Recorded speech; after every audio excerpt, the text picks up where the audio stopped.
Good morning or good afternoon, wherever you are in the world. It's wonderful to have you join us. And Sangeeta Datta, would you like to just say a few words to start with? Yes, welcome everybody. We're all very excited about this webinar today on Peter Brook's Mahabharata. It's a production which everyone across the world knows about. It's a play which was then turned into a TV series. And most excitingly, the material has now been digitally restored. So this year we've been celebrating the digital restoration of the film. And earlier this summer, we had the UK premiere in London with it was a full house in IMAX, which is the largest theater in the country. And it was an absolutely awesome experience. The film's going to be shown soon in India at the film festival, and it's been traveling to very many other places. So we are all here and very excited to have some of the cast, as well as Simon, who is Peter Brook's son and who represents Peter Brook's association. So over to you, Carrie. So just to say that we, as Sangeeta says, we were delighted at the London Indian Film Festival to present the film the restoration of the film rather, for its UK premiere. And obviously the theatre play took place started in 1985, if I'm not wrong, in Avignon, in a quarry, where it was a massive success. Peter Brook's production with, believe it took 8 years to create this lavish spectacle. And what was incredible about the film was, and the play and the TV series, was that it not only told a wonderful story of the Mahabharata, but it brought it to the world. It had characters and actors rather from all over the world playing the legendary heroes of the Mahabharata.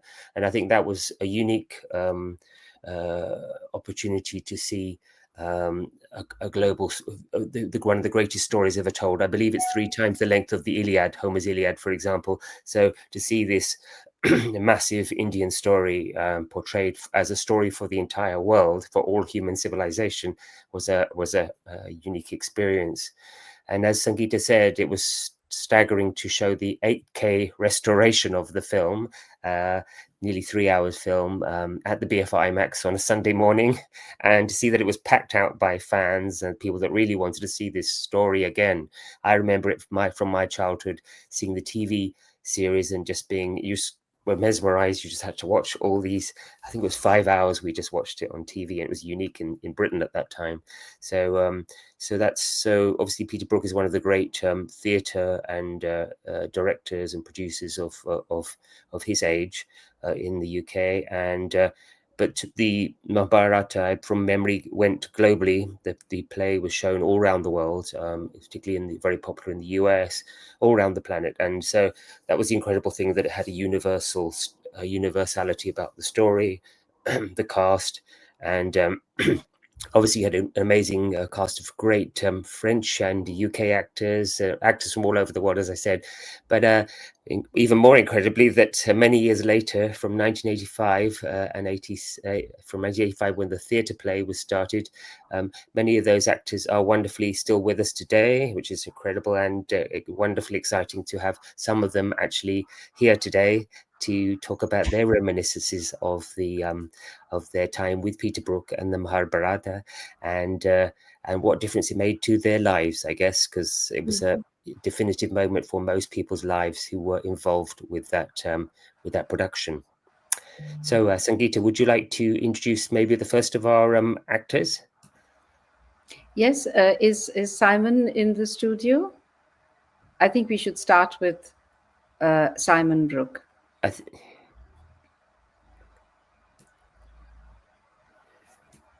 I think we're just waiting for Simon to join, actually, because so I think we should start.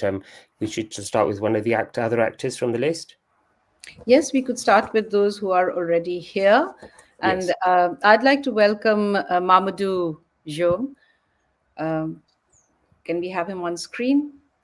Welcome, Mamadou. You're It's an absolute pleasure to have you here. And what we'd like to hear from you is your experience of working in the play, sharing Peter Brooks's vision, and also, getting your understanding of the character that you played. Well, I would like to make a request, if you don't mind, do you? Which is, from time to time, I will express myself in English or in French. If it doesn't disturb, tell me. It'd be ideal if we could have it mostly in English, but certainly some if you need to drop Okay. into French, then we'll translate it later. But most of I'm to the people control watching myself. around the world Yeah. are English speakers for sure, and obviously there are French speakers as well. So we'd like to have it Okay, in right, English right. on this I occasion, if understand. possible. Thank you. But anyway, when we first met, it was in Senegal, when Peter came over there. To me, I knew nothing about the Mahabharata. I said to him, we went through the first draft he had in the hands, and there it was just like a travel for me, going through the lines. Even though I didn't understand nothing for 3 hours or so, we went for 2 days and said, okay, Mamadou, we will see in the future if ever I'm going back to Paris, because he came to Senegal for fetching me, And a few months ago, later, he sent me the contract. And what caught me was the way how to put in the way of acting a character. I did, as a lot of actors do, trying to design, Obima is like this, like that. And he said to me, no, Mamadou, I would like to have someone who could tell me this story through this character. Forget all you have learned. Your luggage, put it aside. I said, okay. To me, it's exciting. And then we start with a lot of difficulties. And step by step, I began to discover this kind of world, I would say, which is Hastinapur. All to me, it's not acting, it's kind of a travel through something exciting. And something, kind of that I felt a presence behind me, behind myself. And Peter said to me, which is to me up to now very important, don't try to act. Let the words, the sentence coming through yourself, they will reveal you something. So I did. And step by step, I tried to meet Bhima, not constructing, a character. Instead, it was just being a storyteller. And this helped me a lot. That was exciting. And as long as we went on, Bhima appeared, I would say. Yeah, I saw him. I said, no, I don't have to take myself as Bhima. But Bhima is a friend. Bhima is my older brother. Bhima will just whisper me what to do, how to do, without thinking. Everything there. So there is a sentence in the Mahabharata that Vyasa said. The moment one tastes the Mahabharata will follow you, will walk aside you, wherever you are, whoever you are. Up to now, I can feel it in myself. It's not nostalgia. No. What is before our eyes, our sight, we see it. What they told, that prophecy is now here. the destruction. Yeah. But this is the point that sustains the Mahabharata, which is not a play. The Mahabharata represents, not for India, but I would say the entire humanity represents something. As an African person, I found something, some links, without comparing. No, it's kind of a flow, talking about life, growing, decay, and so on and so on. Up to now, I can say it, and it helps me, even though I have to direct or conduct a workshop or acting. The Mahabharata is here above me. It's Wonderful. very, very important. It's more really difficult to describe, but the experience to me gave me a lot. I don't have words to say this or that. No. Thank you so much. Truly, from the heart, from the depth of my heart. Yeah. Thank you. That was profound. Thank you so Ima much. is a friend, and I will feel his presence beside me wherever I am. Yeah. Even right now, I'm talking to you. Mm-hmm. Wonderful. Thank you so much, Mamadou. That's great. You're welcome. Wonderful. You're welcome. You. And we will now go to the next speaker, which I think George Corraface is here from Athens. There's Simon. Hi, joins. Simon is obviously Peter Brook's son. And Simon, where are you, Simon, at the moment? You're in Singapore, is it? Or no, I'm in Bangkok. Oh, Bangkok. Okay, cool. You get about. So obviously it's we've got just heard from Mamadou as a great speaker. We've got just under an hour, so we're just I wondered if you might just set the scene in terms of how the your recollections of the theatre play, obviously, and working with your father as a young lad, and then also how you've had the passion to rekindle the Mahabharata story and do this a remarkable 8K restoration that's showing around the world. Yes, it was. I was too young to actually work with my father on the stage production, and I never worked with him as such on the performances that he was doing. We worked on some film projects together. And however, when I was in high school, I was doing a lot of photography, and I'd been fortunate to travel. We had a family that traveled with my sister, my mother. We would be quite frequently traveling to exotic places, and during my summer holidays, my dad asked me if I would like to go with him to India on what I think was the second research trip that he was making with his co-writer Marie-Hélène Estienne, Jean-Claude Carrière, Toshitsu Shitori, and if I would come and document photographically that first trip.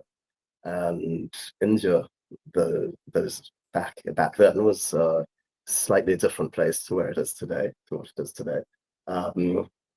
and it was absolutely extraordinary to go there and be traveling around India and seeing how in each village, in each community, and in each art form, the Mahabharata story was different, had different aspects of it put forward, or so on. And as a young student, I was blown away by of course, the colors, the culture, the India was and still is a truly remarkable and complex place. And then that was how I spent my summer vacation. And the following year, my dad asked me if I'd go back and do this again. And so I spent another couple of months traveling around India with him and now some of the actors on what was yet another preparatory research trip. And then I think 1 year or 2 years later, it must have been 2 years later, 3 years later, I went and I saw the show in Avignon. I'd seen bits and, the odd moment of rehearsals, but I was, in school then. And the Mahabharata became something that, was part of our family life. We lived, as for everyone involved in the project, it was such a huge, massive, time-consuming and time-engulfing, but also the richness and the complexity of it meant that one can never really get to the bottom of it, and that's part of the magic of this epic poem, is that it's something one can spend a lifetime studying and always finding new aspects, new facets, new moral reasonings in it. I compare it a little bit to a pointiest painting. There are these thousands of little dots of light, or dots of story, I should say, that can work individually, but then one puts them all together and take a step back, and one sees a much bigger picture. And that picture is actually always evolving, and that's why it's so interesting. And I think what my dad did was so remarkable, of being able to actually bring these together into a single tale to be told to audiences over a 9-hour period. That's amazing. Thank you so much for that. And tell us a bit about the the plans for the restoration. Obviously, we had it at the London Indian Film Festival at the IMAX, BFI IMAX, which was wonderful in the summer. Where's it? What are the plans for it ongoingly in terms of showing around the world? And obviously, things are still firming up. But any distribution plans for it? Yes, I think the film is it's honestly, I'm a filmmaker myself, and when I look at this, irrespective of the fact my dad made it, it's a remarkable piece of filmmaking. It's a totally creative, interesting third form, because it brings together elements of the live performance and also of cinema, and finds a way that is actually a third way that is both suggestive and entertaining, and at the same time deeply profound.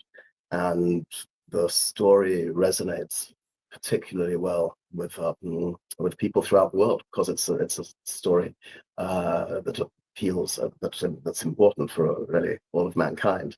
And so we've been showing it very successfully, and in Tokyo, where we did the world's first 8K screening. We did the IMAX in London, the BFI IMAX, which was fantastic, sold out. And we're talking about doing another IMAX showing in the spring, followed by probably a theatrical release, and then a Blu-ray and DVD release later on in the summer or in the fall of 2026. Great, that's wonderful. Thank you so much, Simon. Now we're going to move to our next speaker, which is George Corraface, which George, I believe you're in Athens. Yeah, I'm in Greece. I'm not in Athens exactly. Oh, you're not. You're in Paris. No, I'm in Greece. I'm in Greece. Oh, but, yes, okay. near a city called Atalandi. Wonderful. That's good. Looking at the beautiful island of Evia in front of me. Oh, wonderful, amazing. Could you just kind of remember back in terms of telling us about your first experience when Peter Brook approached you about the play, and about what inspired you to take the role and be involved, rather? Oh, well, I had been following. I was living in Paris. I was born in Paris, so I was part of I went to the National School of Conservatoire of Paris, and I was following every show of Peter's company, and actually that was practically the only one that I liked at the time. It was the only company that I really loved to follow the work. And I also had read a book that was written about about Peter's traveling through Africa and experimenting the very, very basic mechanisms of what happens between the stage and an audience. And I found that was fascinating and actually also extremely funny and exciting. So when I had the opportunity to work with Peter on the Mahabharata, I had no idea what the Mahabharata was, but I was all in, and that was proved to be the jewel of my the shining jewel of my life. That time that I worked with all these incredible people, all these actors, the musicians, the people involved in the costume, even the administration, everything was an incredible feeling of doing something that had some value, that we were carrying a story that had all imaginable situations for what human beings are faced with in terms of moral decisions, moral dilemmas, and it was the challenge was to present that in the most universal way without being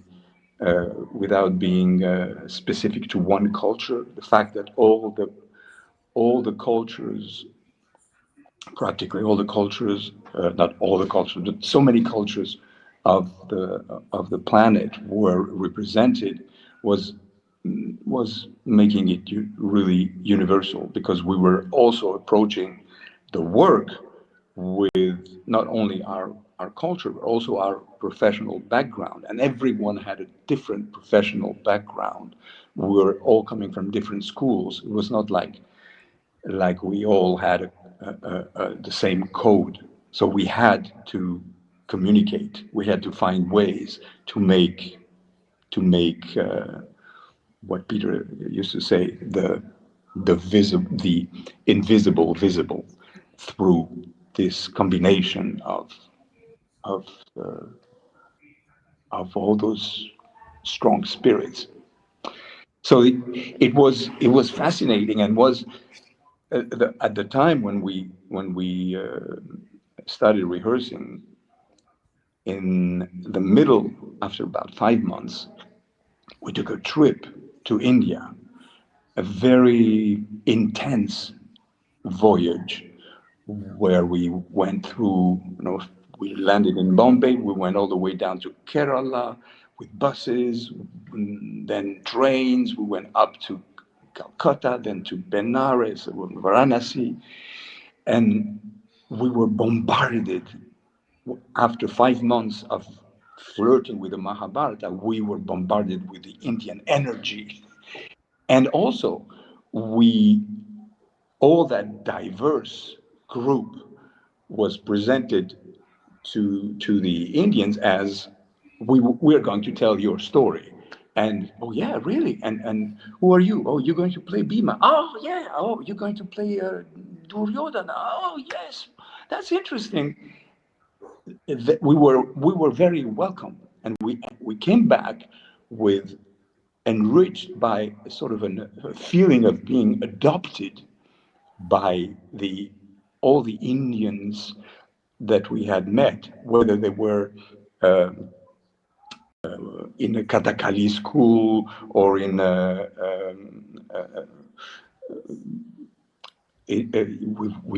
I forgot where we were, in a place where there were a lot of, all the religions were in the same little town. Anyway, we were completely adopted, and that gave us sort of a legitimacy to continue pushing and take that universal story to the world. Wonderful. Thank you for that. That's a great tale. Thank you. Wonderful. Thank you so much. I think we're going to move on. Thank you, George. We'd love to invite Dr. Mallika Sarabhai after this. She played the role of Draupadi, as you all know. Thank you for being here. So the Thank you. gorgeous Mallika Sarabhai, who's such a well-known dancer and comes from such a great legacy. Uh, could you start by telling us how you were cast as Draupadi? Yes, it's not a particularly warming story. Uh, Peter had contacted um, Upul Jaikar, who was then Indira Gandhi's cultural, she used to be called the Zarina. Hmm. And she had prepared a list of 200 artists, primarily in the A cities, as is want to be done in India. So Bombay, Delhi, Calcutta, Madras, Bangalore. And the list consisted of some of the most famous theater people and the most famous film people. There were a lot of film people in it. And I was pregnant and had very bad hepatitis, and I was following this in the newspapers. And one day I get a telegram from the cultural attaché. I was not on that list. One day I get a telegram from the cultural attaché of the French embassy saying, are you in Ahmedabad? Peter Brook wants to meet you. And you can imagine, I was 4 months pregnant by then, completely yellow, hair down below my knees. And I said to my mother, why does he want to see me? Anyway, they arrived, and the story came out that they had auditioned 200 people. Peter wanted either Draupadi or Krishna to be Indian because he felt these were two characters that could only come out of the Indian psyche. And they sat actually in the room I'm in just now, and they chit-chatted for 5 minutes. Jacques-Claude was there, Marie-Hélène was there, Chloe, the designer, was there, and her assistant, Pippa. And then they said to me, do you speak French? And I said, no. And what kind of acting have you done? And I said, only in college plays and school plays.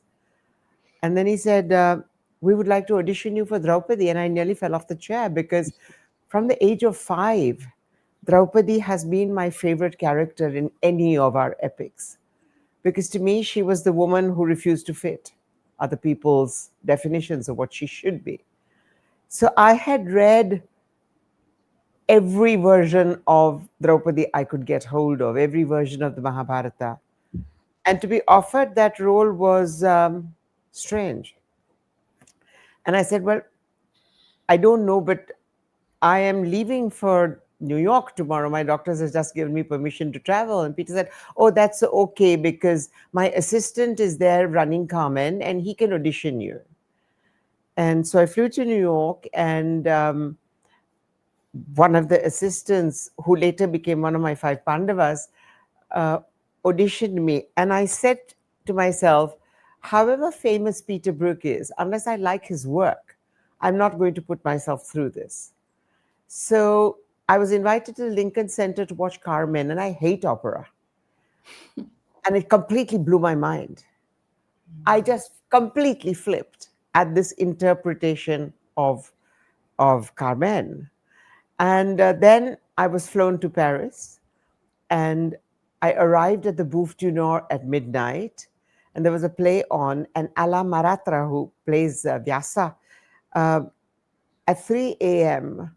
ran up and down the theater with Peter saying, okay, now play this sequence as comedy, or play this sequence as heroic, and so on, and all in English. And then at 3 o'clock, I was told, you have a flight at 6 o'clock, but we'd like you to play Draupadi. And for me, it was one of the biggest dilemmas. I had just been married. We had just started a publishing company. My dance career was at its peak. And he wanted me to sign for 2 years. And I said, I can't give up everything for 2 years. I didn't even go to university abroad because I didn't want to go anywhere. And it was like being on the horns of a dilemma, and it was dreadful. And for the first many months, with my 3-week-old son on my hip, never having lived abroad, traveled always, but never having lived abroad, landing in Paris's worst winter in 100 years, not speaking a word of French, trying to create a home for my newborn. It was a nightmare. I got chased in the metro and broke my ankle. So my first few weeks as Draupadi in the early shows was on crutches. I mean, you can imagine the distro being seen on crutches, right? Uh, and I was really miserable. And in those days, there were no cell phones, of course, but just to call India took 3 days. And I would call and I would weep on the phone. And I was told, my mother would say, you'll never forgive yourself if you quit. You really won't forgive yourself. And she would come and stay, and my then husband would come and stay, and everyone would come and stay. Uh, and Peter and I didn't get on at all. I was the only person in the entire team that was Indian and therefore was very familiar with the Mahabharata. Not that all Indians are very familiar, I was.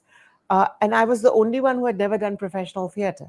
I was also the only one who spoke not a word of the language I was supposed to act in. So, so I would take Revanta to the rehearsals. It was an 8th floor walk up, and it was freezing cold. And every time I thought I'd burst a pipe, I would go and say, I'm going to feed my son, excuse me. And it came to a situation where whenever anybody wanted to burst a pipe, they would go and play with my son.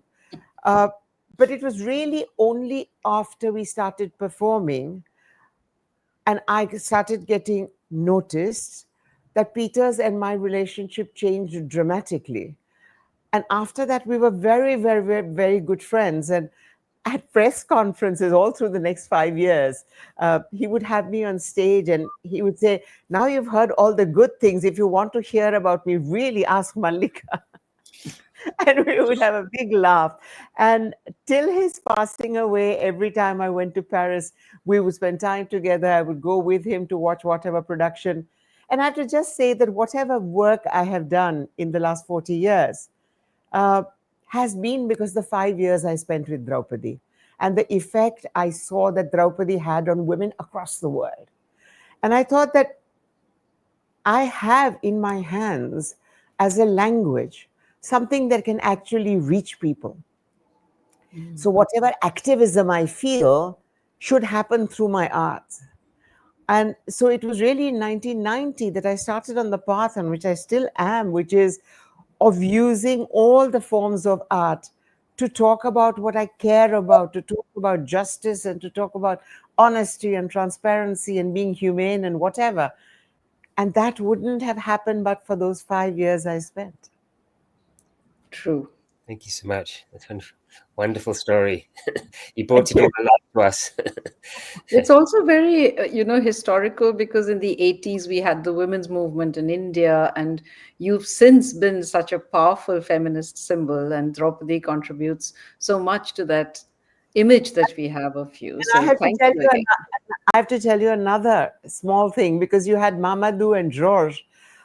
Georges was one of my dearest friends on the cast, as was Mamadou. And these were the two people who very often kept me sane. And Mamadou was really my Bhima on and off the stage. And I felt so protected by him. We are luckily all three still very much in touch. But I just wanted to say that they played a very special role in my surviving those 5 years. Amazing. Thank you very much. Thank you. Thank you. Thank you. And we're going to move on to Corinne Jaber now, I believe. Yes. Hello. Hello, Corinne. Could you just tell? I don't know if the volume. Could you turn the volume up a little bit? Is this better?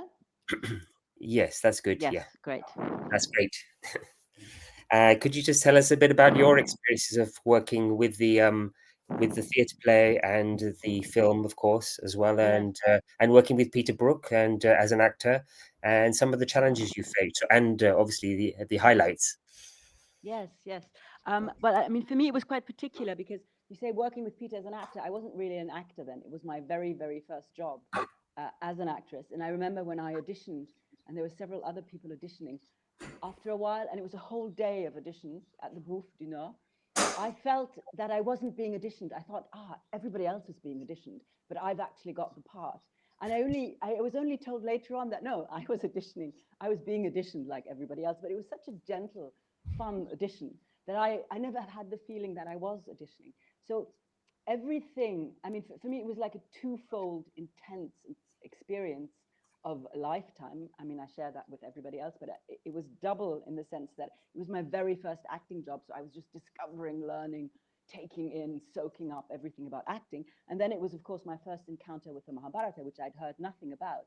So there were these two, and, you know, there was Peter in the middle of all of that, connecting.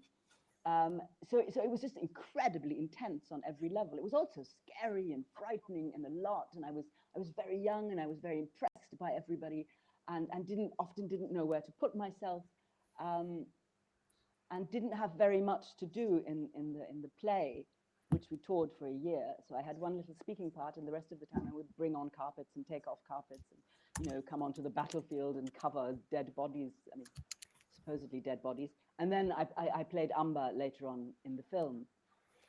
But now looking back at it, I realized that everything that I have learned, acquired about theater, that all my taste for theater was really developed then without knowing it. And that I always come back to Peter and to the Mahabharata in every work I do, in the way I approach work, in the way I want to talk about work, in the subjects I choose, in this constant quest for truth. So truth as in the Mahabharata's quest for truth, and what is, you know, not just what is right, but what is also true, and also what is true for an actor. How do you act truthfully? And that's something Peter spoke about so much. How do you act truthfully? How are you actually present, you know?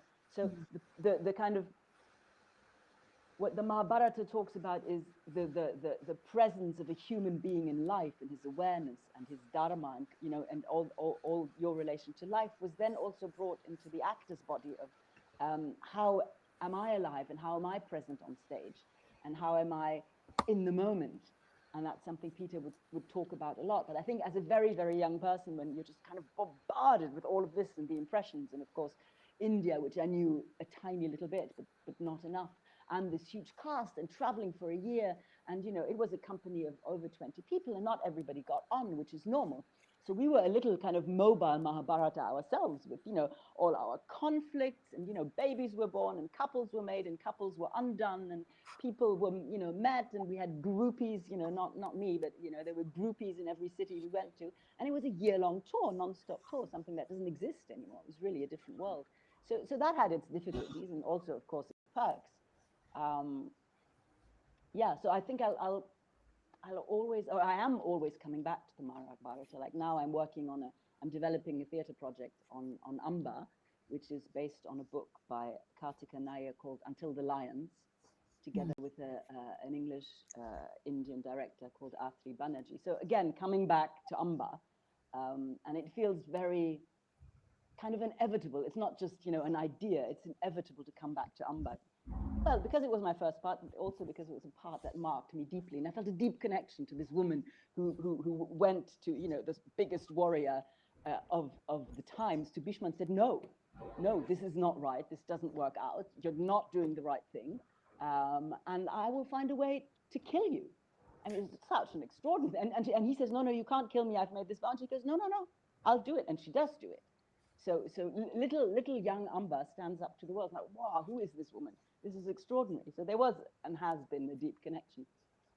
Thank you so much. That's wonderful. Thank you for the insight. Great. And now we're going to move on to the next speaker, which is Antonin Stahly.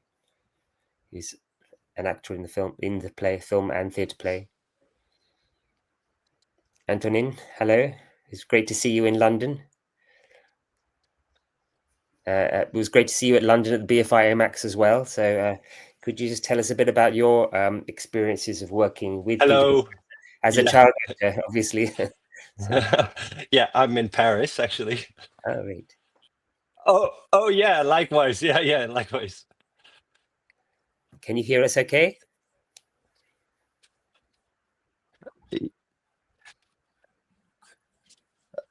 Oh, wait. There...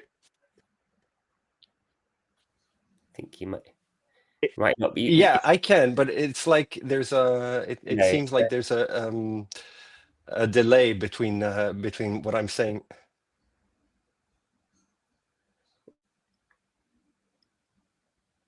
Right. No, we can hear you all right. Yeah. So why don't you just tell us a bit about your experiences as a child actor working on the Mahabharata?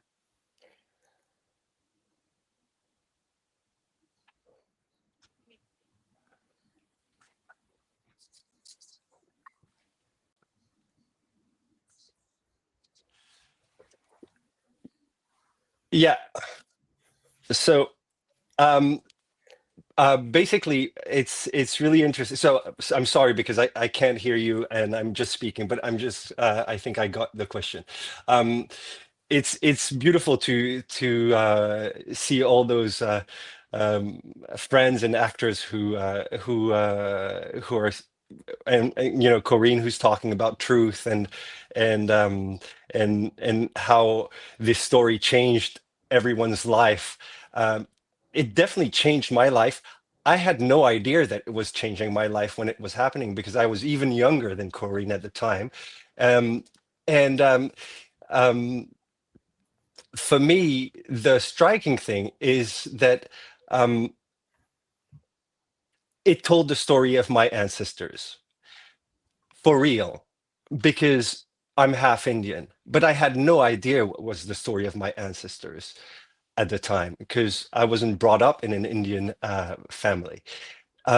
Therefore, what was happening on stage was really telling me my story, which is quite wonderful because, as Corinne was saying, Peter really, you know, talked a lot about truth, and Mahabharata talks a lot about truth and is a quest of truth and reality.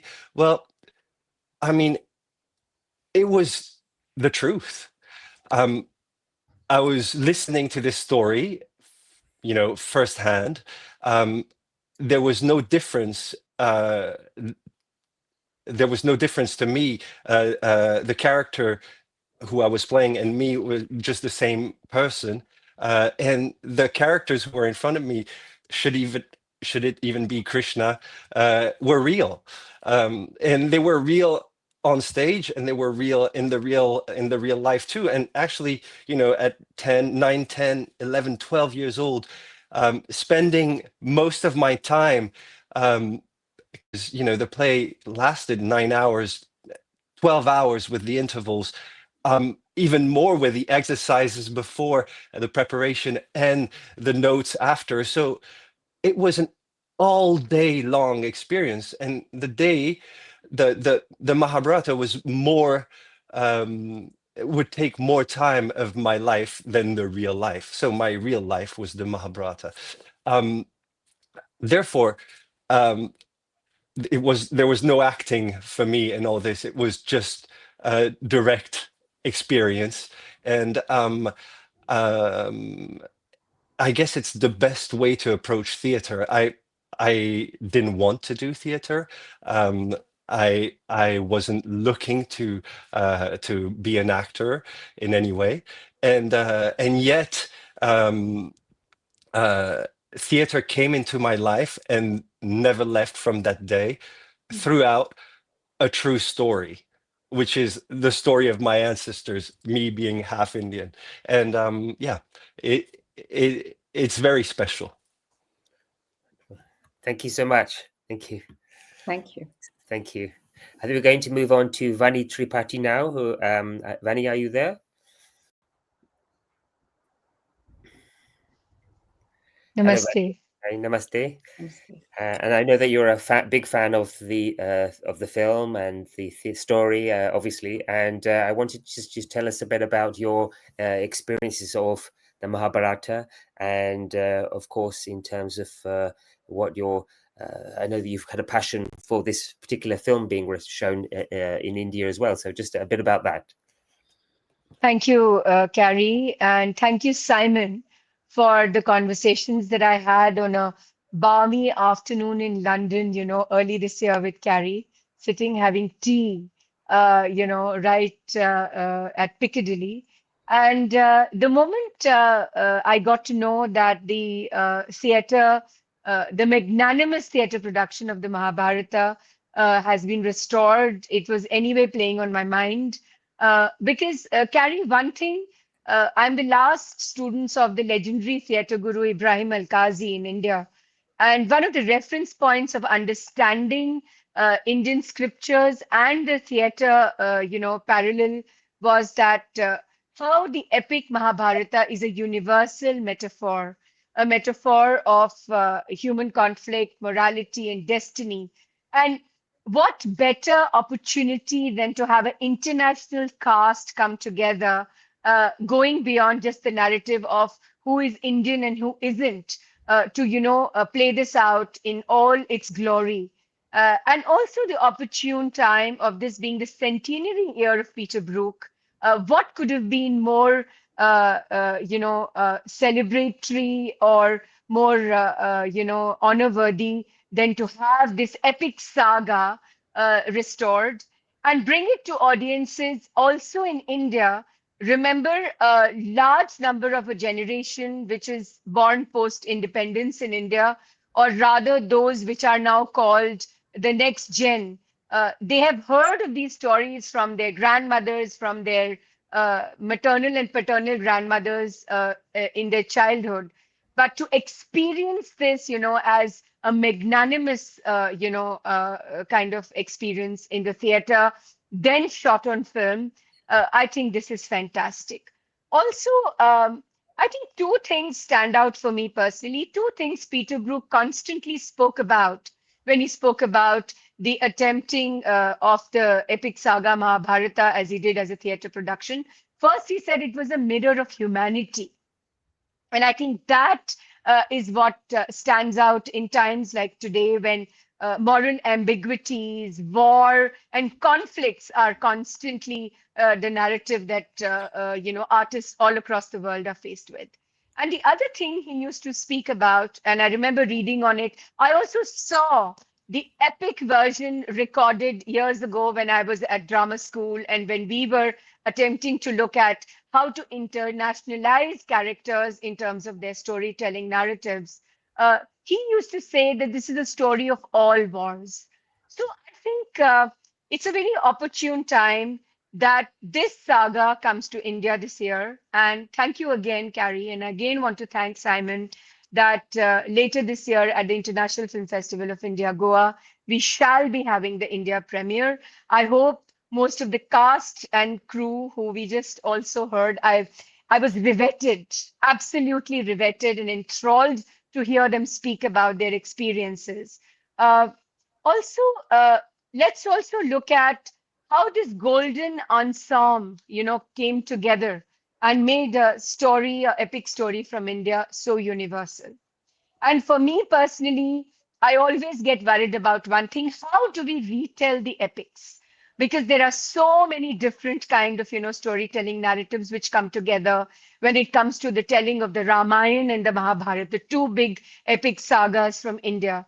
And I think this being one of those journeys which need to be shared with both those who were, very much in the arts, who were doing theater and who later also connected themselves to cinema in India, that generation, and today's generation, which only looks at what is called the digital. So the restoration is also bringing that narrative and that storytelling to an absolutely large mass of audiences and also artists.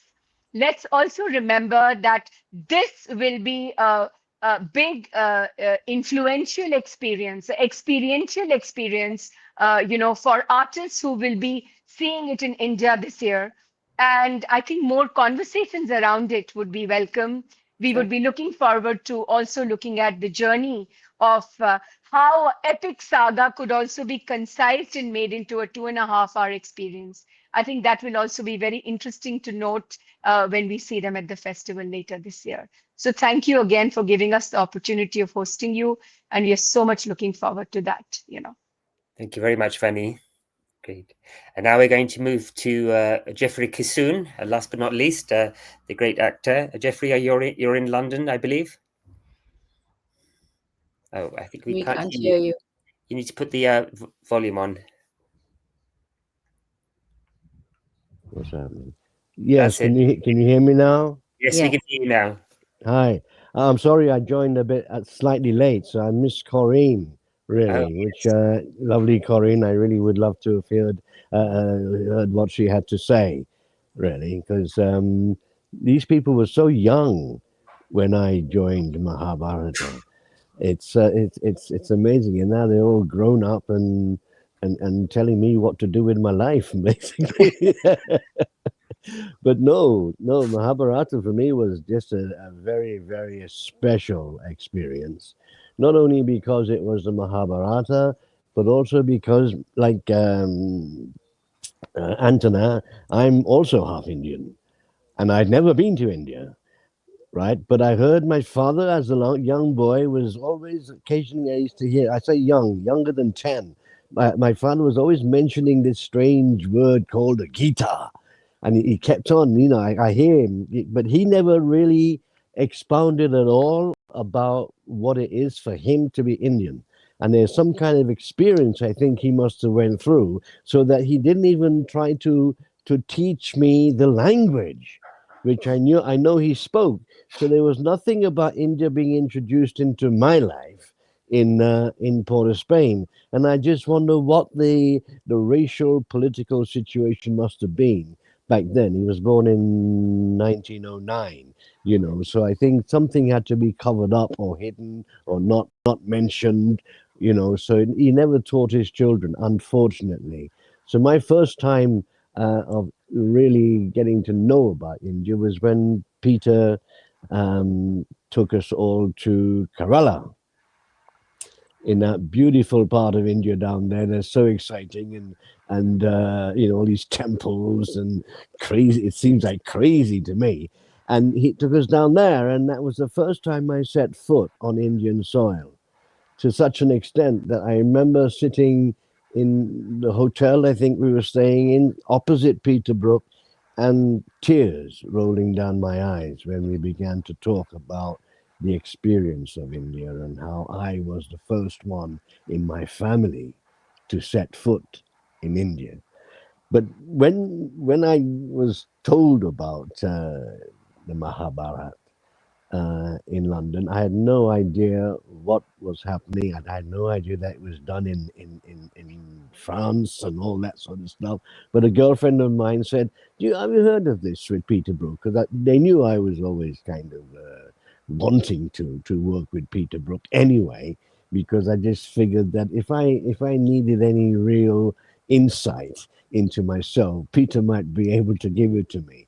What Peter did with me was freed me, like I think he freed most people.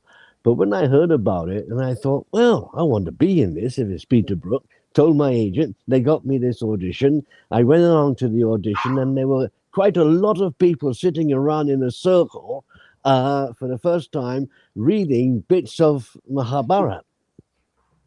So I was given Karna, I was given Krishna to read, and we were all sitting around there, we were all nervous, and 4 hours, that first one was. I saw Peter for 4 times in London. Each time it was for 4 hours. He made sure the actors that he was going to employ were going to be right for this epic production. And I think in the end, that's what really happened. So we were confident in knowing if Peter had chosen you, that you actually 10 steps up the ladder, if you know what I mean. You're already in some kind. So I was given a lot of confidence from working with Peter, and an experience that I would never ever forget. Whenever anybody says to me, because I've got a long CV, when they say to me, what was your most exciting time in theatre? It has to be Mahabharata. It has to be, because it was just a total experience. It wasn't just I'm on stage performing, no, but all the exercises that we had to do, all the drumming and things that Tosha used to put us through. We were so fit. And I mean, I think I was probably in my 40s, early 40s or something like that. I have never worked it out, but I felt as if I was like, 25 or something, but it was a wonderful time every day going in. And most times you were drumming at first. And if you've ever done that Kodo drumming, that's how you get truly fit. It's amazing. It really is. And obviously, we started the battle in the Mahabharata with the drumming, which I really enjoy doing. So I don't know. Ask me a question. That's quite a dynamic way of expressing the story, and I haven't thought about it in terms of the fitness involved. And in terms of the Well, we had to be fit to do that production on stage. You had to be fit, because come I don't know, 3-4 o'clock in the morning, when everybody, audience and actors, are supposed to be asleep, that's when the war started. The war started then, so you go through this whole play, and then there's suddenly you've got to be running around, and you're fighting, you're hitting people, and you're supposed to be asleep, and the audience were there all with their blankets and their cups of mugs of coffee and things, all going through the whole. Everybody was going through an experience when we did the marathon, the overnight thing, which was obviously best. I think if you see it, in 3 sections, fine. But if you really want to see Mahabharata on stage, because I think of it on stage, I don't think of it in film so much, but the theatre experience, which obviously Peter captured on film and that. But I mean, it's like you just think, if you really want to get an experience of Peter Brook's Mahabharata, sit through overnight marathon of it, and you get the total experience then.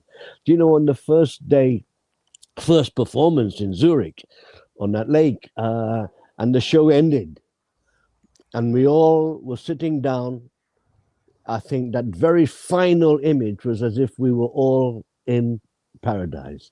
It doesn't matter who you were, all the candlelights and things, and we were all there as if we were in paradise. And somebody lifted the back curtain behind the stage, and the sun was there, full sun, right there, bang! It's like it was as if Peter had said, "Now bring on the sun," and there it was. So it just topped everything, and the audience just gasped. We turned around and we thought, "Wow!" It was an experience you cannot really define, capture in your words. You just had to go through this inner experience that you have, each individual one of us. And also depends on what kind of actor you are, because I was always an actor who tried to work from inside out, whatever that means. And so my experience was one of something that would never ever leave me as an actor. And when I saw the film, I don't know, 3, 4, 5 weeks ago in London, it was just stunning. I watched it and I thought, was that really me? Did I do that? How did I do that? I had all these questions that I was asking myself about how did I. But the fact is, you were living this thing. It wasn't something that you had to say, right, let me go and put character on yourself. You were living the thing. So you were doing it as you were doing it, without really saying, I'm doing it because I'm doing it this way or that way, or this is what it means. No, we were just all living it, which to me, everybody, we were all in the same boat. And at the end of that first performance in Zurich, we were all sitting around on the lake, silent, absolutely silent. You didn't know what we had been through. We were all exhausted like hell. And there we were. And we were just, it was as if the experience was overtaking us. And we were just in it. And I think Mahabharata is overwhelming like that. Yeah. Thank you so much, Jeffrey. That's a spectacular visual. Amazing, absolutely. Yeah. That's wonderful. Well, thank you so much. Thank you very much. Thank you for having me. Thank you, Jeffrey. All I think right. we're going to invite Simon back on now, just to round us up. Hello. Hi, Simon. So it's great to hear that, as Vani mentioned, that the Mahabharata film will be showing in India, and just to hear about your ideas and discussion about it's being released in the UK, US, and other countries as well, potentially. Could you just tell us a bit about what your plans are, and personally, and what you would like to see happen with this remarkable piece of work? Well, I think, the first, it is a very, very moving conversation, and hearing, stories from Jeffrey, from Mallika, from Antonin, from George, Corinne, and Vani. It's really fantastic, and thank you so much for putting this together. It's a rather wonderful tribute to my dad, and I thank everyone involved really for doing this. And as a continuation of that, this is the 100th anniversary of his birth. It's interestingly enough, in the film, there's a moment where Krishna, in the text, Krishna says to the boy, he says, yes, I will die 36 years from today. As I lay down in the forest, a hunter mistook my toes for the ears of a deer, or something like that. And we are actually 36 years after the film's initial release. And that's a rather wonderful coincidence, which brings it to actually it's a rebirth. And as part of this rebirth, the film is going to be seen around the world. I think that, right now, the Mahabharata speaks so much to the issues that people are facing. It's so important for people to see this, to see the message, tolerance, and the questions that have to be asked, more ever more complex world that we face every day. And I see the film of Mahabharata being a sort of message for peace and tolerance, and as well as being great entertainment, but it's something that really has its place being shown around the world and bringing people together. It is something that reminds us of our shared humanity, and that there are no easy answers. There are no, the world isn't in black and white, and that's what I think, we can all learn from India and from this great epic poem, that we shouldn't be afraid of complexity. On the contrary, we should embrace it. And just because we can't reduce it to good or bad or black and white or things like that, that doesn't mean that we should run away from it. And so my hope really is that we can get the film. We just showed it in Toronto to massive sold out, very successful screenings, and it's something that speaks to the young generation. It speaks to the generation of children, adolescents, and people who are looking for meaning in the world, and who know that they're not going to get it from a single text, a single film, but it shows maybe the ways one should think about things, and suggests maybe the questions we should be asking ourselves as we try and muddle our way through the increasing complexities of the modern world. And so I hope that the film really gets seen in cinemas, on television around the world as much as possible in the coming year. Yeah. Thank you so much. Thank you, Simon, for being here, and thank you to all the wonderful speakers this evening and around the world. I'd like to thank Sangeeta and Baithak UK, especially for setting this up and making all the tech arrangements, which is quite complicated, I know, in the background. Thank you so much, Sangeeta. And well, thank you, Carrie. Thank you, Simon. And I think it's just incredible that we've had these conversations, which have been profound, which have been talking about the magic of theater, and that we could do this celebrating your father's centenary year. I mean, it's just remarkable that a lot of things came together.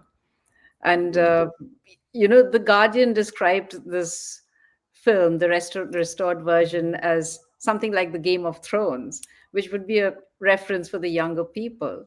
And as we watched it on the large, giant IMAX screen, that's the one urgent question which I kept feeling, that the next generation has to see this and to feel the profundity, and to feel the very giant and very magical power of epic. We've forgotten that. That's gone from our lives now.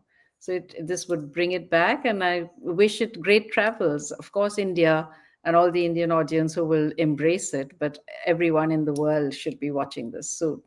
So thank you, Carrie. Thanks as well.